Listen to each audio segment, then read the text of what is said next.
Hello అందరికీ. మా బావ నేను రీసెంట్గా ఒక ఫంక్షన్కి వెళ్ళాము. ఆ ఫంక్షన్లో అన్ని ఐటమ్స్ కంటే క్యాబేజ్ ఫ్రై నాకు బాగా నచ్చింది. ఫంక్షన్ అయిపోయాక ఇంటికి వచ్చాము. వాళ్ళకైనా వచ్చేది, మనము ట్రై చేద్దామని చేసా. అసలు ఎంత బాగా టేస్ట్ కుదురుతుందని అస్సలు అనుకోలేదు. ఫ్రిడ్జ్లో ఉన్న క్యాబేజీ తీసి సన్నగా కట్ చేసి క్లీన్ చేశాక ఒక బౌల్లో వేసుకోవాలి.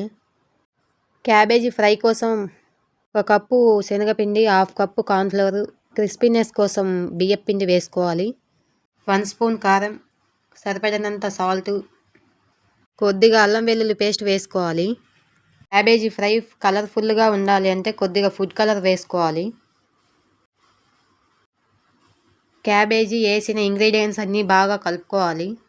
ప్యాన్లో ఆయిల్ వేసి కలిపి పెట్టుకున్న క్యాబేజీ వేసి బాగా ఫ్రై చేసుకుంటే ఎంతో టేస్టీగా ఉండే క్యాబేజీ ఫ్రై రెడీ. ఇంత టేస్టీగా వస్తుందని అస్సలు అనుకోలేదు.